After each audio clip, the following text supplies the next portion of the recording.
I don't want to give the impression that I could describe the sex roles of men and women accurately and completely, even if I devoted the whole book to it. The general roles of he-man, husband-father, and suitor-tester describe some of the basic ways men and women behave with each other. But in evolution, anything goes. In fact, we should expect certain individuals to evolve to exploit, manipulate, lie, cheat, and steal in their genes' unstoppable quest to reproduce themselves. One class of such manipulation is surreptitious mating. For males, this often takes the form of extramarital sex. Interestingly enough, there's not much genetic reason for females to get upset about this, other than the possibility that the man will fall in love with the other woman and leave the wife and family. For females, the cheating might have involved being secretly impregnated by a he-man with better genes while not letting the house husband find out. This is not nearly as big a win for the woman's genes as a man's cheating, since it only involves the potential slight improvement of the child's survival against the risk that the husband will leave, so we shouldn't expect the drive to be nearly as strong. The unfortunate conclusion is that the payoff, and hence the drive, is much greater for men cheating with other women.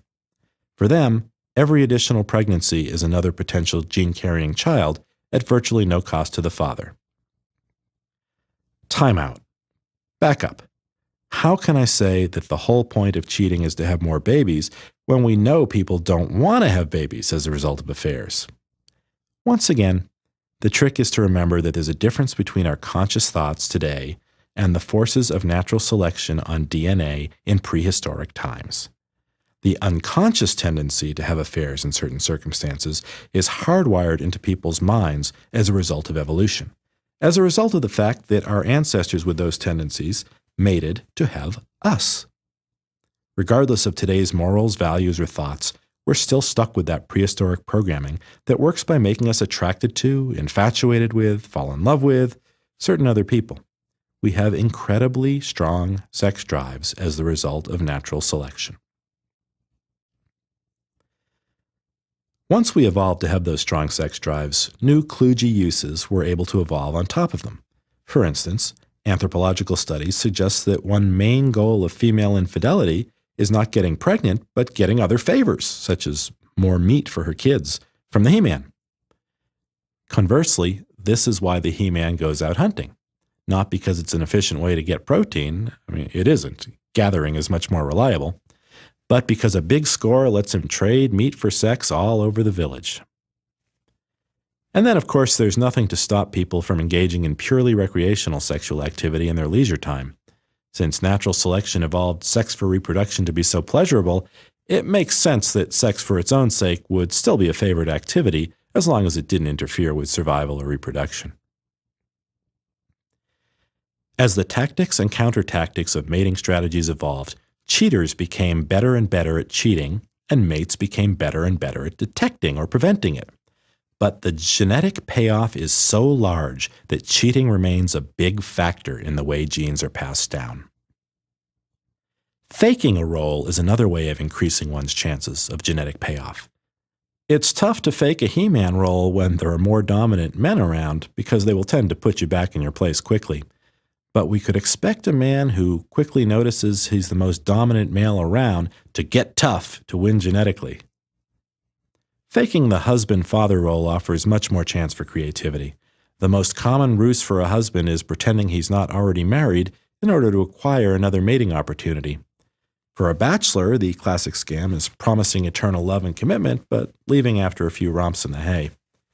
Of course, the women who evolve to be suspicious and discover such behavior have an advantage, so once again we can expect the strategies of cheaters and detectives to improve over the eons. This is why bird mating dances are often so long and drawn out, taxing both parties literally to exhaustion. The female bird knows, in the evolutionary sense, that no married male will go to that extreme for a one-night stand at the risk of his real family elsewhere, so she makes him prove he's really single by demanding every ounce of energy he's got to give. If everyone had exactly the same mating strategy, the less attractive people would always lose out. They would never mate. So some suitors evolved niche strategies that might attract fewer potential mates, but mates whom there was less competition for. They got a larger market share of a smaller market, but overall the niche strategy made it more likely for their DNA to be passed on. Niche mating strategies are why we have different strokes for different folks.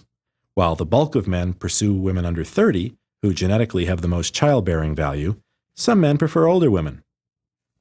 While most people are attracted to those with similar facial features, indicating similar DNA, some pursue exotic-looking mates.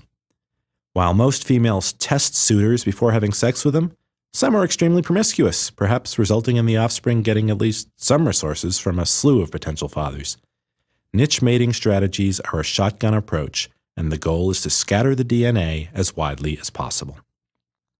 One way for DNA to increase its chances of winning in the human reproduction game, aside from doing everything possible to get its own host to reproduce, is to make it more difficult for others to reproduce.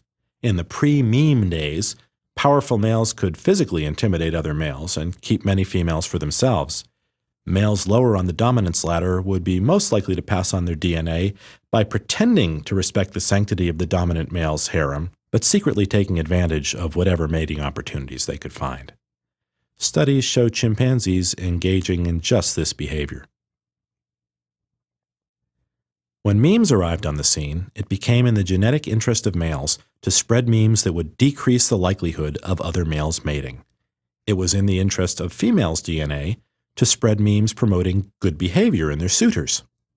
It was in the interest of grandparents to spread memes that would result in the successful rearing of their grandchildren. Thus were born the concepts of sexual mores. Sexual mores are rules of the game, so to speak. They are strategy memes saying, "Don't do this thing you have a desire for." They keep you from mating with some class of potential mate. People get programmed with them as they're being raised. The interesting thing about sexual mores is that when you get programmed with one, you may actually be behaving counter to the interest of your own selfish DNA. It's easy to tell what your DNA wants. Just notice who you're sexually attracted to. That's a good indication that genetically, mating with that person would be useful in passing down your DNA. Some of the first known sexual prohibitions, those in the Ten Commandments, fit right into this model. 2 of the commandments forbid a man having sex with or even coveting another man's wife. Men who put that big investment into a home and family only to become cuckolded, referring to the cuckoo bird, which manipulates other birds into raising its young, those men lose big in the evolutionary game, and so might be expected to spread memes discouraging other men from having affairs with their wives. But following sexual mores makes you behave in the interest of everyone else's DNA, not your own. So the optimal selfish gene strategy, before people became conscious and had the possibility of a life about something other than spreading their DNA, was to participate in spreading mores, but to secretly ignore them whenever an opportunity arose to mate counter to them. That is the evolutionary explanation for hypocrisy. We should expect to see the most hypocrisy around sex, since it's simultaneously in everyone's DNA's advantage, both to spread anti-sex memes and to selfishly ignore them. Although sometimes it seems like men and women are from different planets, given how we often have trouble comprehending each other, the basic differences all come from this battle of the sexes I've just talked about. Men generally tend to be interested in power, in their place in the hierarchy, in seizing opportunities for sex as quickly and effectively as possible. Generally, they are most attracted to women who have the most reproductive potential, who are young and healthy.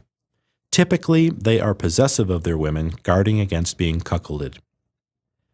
Women, generally, tend to value security, commitment, and men who are willing to invest in them. As a rule, they are most attracted to 2 types of men: the strong and powerful, and the committed and generous. Generally, they guard against their man being stolen away by another woman, and are on the lookout for any evidence that a man may be losing interest, and do anything possible to correct the situation. Ever wonder why men tend to sneak peeks at attractive women? It was evolutionarily important for them to size up and react to mating opportunities quickly. For the same reason, men get quickly aroused by visual stimuli, which is why today pornography is much more popular with men than with women.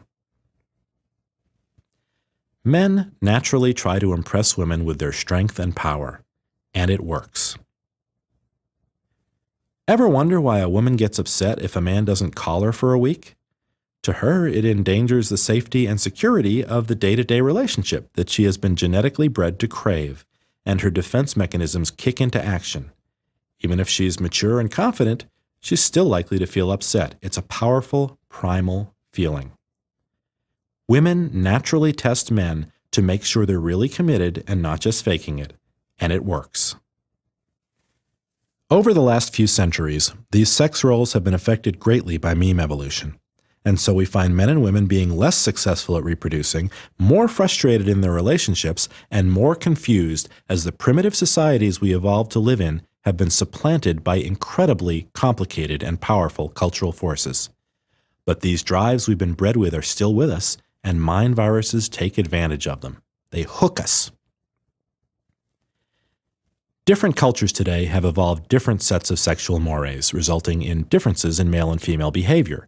In Sweden, a social democracy where women have great economic independence, we see a high degree of sexual freedom among women. Without needing to depend on men for their security, Swedish women need not be concerned so much with testing potential mates for commitment and generosity. The result is greater promiscuity among women. A study showed Swedish men prize a potential mate's virginity very little compared with other cultures. Swedish men, in turn, are among the least violent of any culture. With women more available, men need not engage in the violent, risky He-Man behavior that comes from a genetic drive to rise in the hierarchy, and therefore have greater access to women.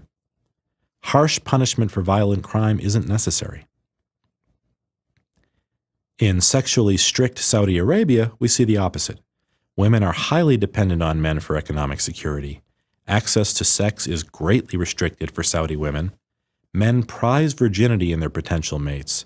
Violence is high, an artifact of prehistoric times when engaging in such behavior increased a man's chances of mating, and punishment for violent crime is severe in reaction to that.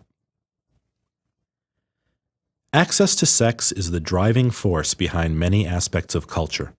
Through a chain of cause and effect, the availability of females for men to mate with can shape prevailing mores, the amount of violence, and the laws and punishment of a culture.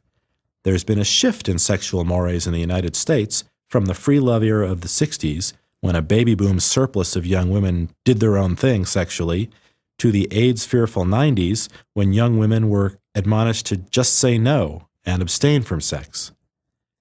This shift has been accompanied by an increase in violent crime among men, as would be predicted by this model. Sexual reproduction is the #1 force behind genetic evolution.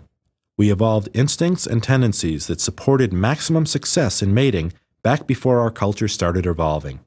Now here we are in the 21st century and still hardwired for caveman days. No wonder the self-help section in the bookstore is overflowing with titles. All these instincts and drives evolved to increase the likelihood of women getting pregnant and having babies. But the millions of years of genetic evolution that produced these instincts did not count on our figuring out that we could have sex and not get pregnant. We've thrown a huge monkey wrench, or a rubber sheath, into the genetic works. We've figured out how to have sex without having babies, and as a result, the act of mating is no longer the genetic prize it was for millions of years. Our instincts still think mating equals reproduction, and that's why our sex drives are still so strong. But now everything has changed. What really benefits our selfish DNA now is the baby-making drive, choosing to have a baby. In future generations, through genetic evolution, choosing to have babies will become more and more compelling. If we were really responsible about use of birth control and never having unplanned pregnancies, the now useless sex drive would even atrophy. I wouldn't count on it, though. Natural selection works quickly to punish lack of reproduction. With governments now guaranteeing the health and well-being of all children, we should expect that segment of the population to grow who doesn't use birth control. That includes people who think they have good genes and want to reproduce them, but it also includes the irresponsible and the uneducated. And some religions forbid birth control, a genetically winning strategy. Like it or not, we only live a few years, and the DNA of those of us who have a tendency not to have children will soon die out. Those of us who only have a few children will be swamped by those who have many. So if we were living unconsciously, our drives would direct our behavior to maximize our DNA's chance of spreading. Living with the programming of society's mores, we don't even get that. What about those of us who don't have children? What about homosexuals? How can homosexuality survive natural selection? That is one of the toughest questions evolutionary biologists have had to face in applying Darwinism to human beings. One theory is simply that evolution's in a state of flux right now. As memes have recently become more important than genes, our DNA hasn't yet caught up. If this is the case, it will certainly catch up soon, and we'd expect to see higher birth rates over most of the population. Another possibility is that those of us who don't have children have become, in effect, genetic slaves of those of us who do. The childbearers have spread the right combination of memes, infected us with the right viruses of the mind to keep us happily working to make the world a better place for their children. That's one possibility if we look at life from the point of view of spreading DNA. But life doesn't have to be about spreading DNA at all. All these buttons and tendencies can be recognized and overcome. Life can be about something bigger. But unless we understand how we're wired, we can't begin to program ourselves for whatever purpose we want for our lives. The complex and varied evolution of our sex drive gives us many of the most powerful buttons and tendencies that mind viruses use to program us. The number 2 drive, right behind sex, is survival. That's where we'll look for the next set of buttons that viruses of the mind exploit.